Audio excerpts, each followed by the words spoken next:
Cricket की दुनिया में जवाब जो है वो जुबान से नहीं बल्ले से दिया जाता है। बल्ला बोलता है और सारे आलोचकों को खामोश करता है, और खामोश कर रहे हैं इस वक्त पृथ्वी शॉ। वो पृथ्वी शॉ जिन्हें बीसीसीआई की तरफ से लगातार इग्नोर किया जा रहा है, जिनके इंस्टाग्राम स्टोरीज जिसमें साईं बाबा आप देख रहे हैं बहुत वायरल हो रही थी।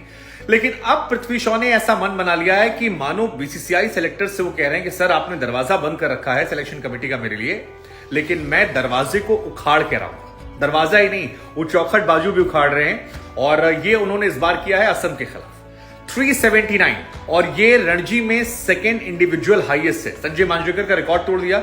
निम्बालकर जी जो है उनसे सिर्फ आगे हैं, और पृथ्वी शॉ ने इस रिकॉर्ड के साथ ये साबित कर दिया कि भाई साहब अब आप क्यों नहीं देखेंगे।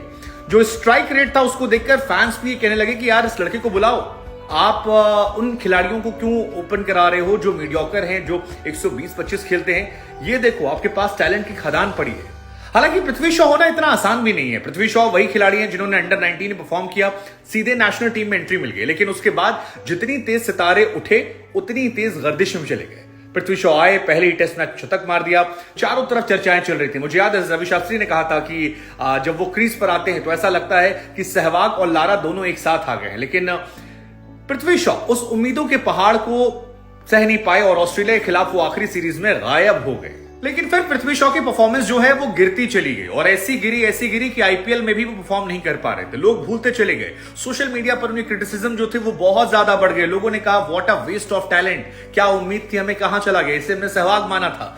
लेकिन पृथ्वी शॉ ने अपने आप को संभाला, और संभालने के बाद रनों का अंबार लगा दिया। पृथ्वी शॉ वो पहले खिलाड़ी हैं जिन्होंने फर्स्ट क्लास में 13 शतक मारा, इसके साथ ही लिस्ट ए में दोहरा शतक मारा और T20 में शतक मारा, या फिर इन तीनों को मिलाकर ऐसा कारनामा जो इंडिया में अब तक किसी ने नहीं किया था वो पृथ्वी शॉ ने कर दिया। और उसके बाद पृथ्वी शॉ अब उस दरवाजे को बार बार भड़ाम मार रहे हैं कि भाई साहब सिलेक्शन कीजिए हमारा, हम ही हैं असली टैलेंट। लोग कह रहे हैं व्हाट आ प्लेयर, यार जो खिलाड़ी आपका इतना परफॉर्म करके दे रहा है उसे आप क्यों मीडियोकर प्लेयर या इनकंसिस्टेंट प्लेयर के सामने बाहर करके बैठे, और क्यों नहीं इन्हें या ऋतुराज जैसे खिलाड़ियों को मौका मिल रहा है जो लगातार फर्स्ट क्लास में कम से कम तबाही मचा के आ रहे हैं। वैसे पृथ्वी शॉ को लेकर कुछ दिन पहले स्पोर्ट्स तक के एडिटर विक्रांत गुप्ता ने कहा था कि कुछ प्रॉब्लम है उनके और बीसीसीआई के बीच में, और कुछ पृथ्वी शॉ ऐसा कर रहे हैं जो सिलेक्शन कमेटी को पसंद नहीं आ रहा। वो क्या है वो तो खुलासा नहीं हुआ, लेकिन उसके बाद बहुत सारे रूमर्स जो थे वो मार्केट में फैल गए कि पृथ्वी शॉ, किसी ने कहा ड्रग्स ले रहे हैं, किसी ने कहा अल्कोहलिक हो गए।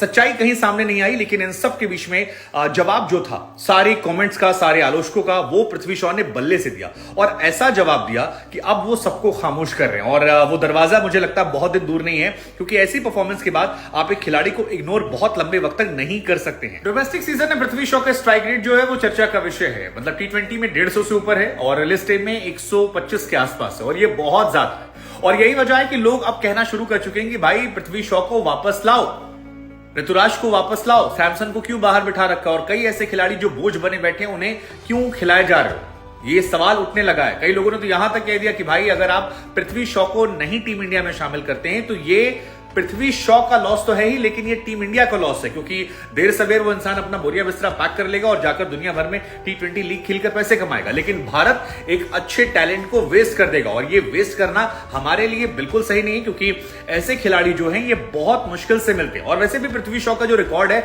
वो बहुत शानदार है। जब वो नन्हे मुन्ने बच्चे थे तब भी उन्होंने रिकॉर्ड्स की झड़ी लगा दी थी, अंडर 19 खेलने गए तब भी वो छाए हुए थे। बीच में थोड़ा सा उनका एक रफ पैच था, लेकिन उम्र उनके पास पड़ी थी। और अगर मेरा खुद यह मानना है कि अगर हम ऋषभ पंत या बाकी खिलाड़ियों को बहुत सारे मौके दे सकते हैं तो पृथ्वी शॉ को पूरी तरह से इग्नोर नहीं किया जा सकता। अगर उनमें कुछ कमियां भी हैं, उनका बिहेवियर या कोई और वजह भी है, तो बीसीसीआई उस खिलाड़ी से बात करके उसे फिक्स कर सकता है, क्योंकि ये टैलेंट का खजान है, और इतनी बड़ी खदान को आप खोना नहीं चाहते हैं, क्योंकि ये भारत का नाम रोशन करेगा, अपना नाम रोशन करेगा। और अभी क्योंकि उनके पास उम्र है, अगर इतना फ्रेश होकर वो लौट रहे हैं तो प्लीज उन्हें लाइए, ताकि भारत की उम्मीदें आईसीसी ट्रॉफीज में बढ़ जाएं। मैं पृथ्वी शॉ के फेवर में हूं, क्या आप हैं तो वीडियो शेयर जरूर कीजिएगा।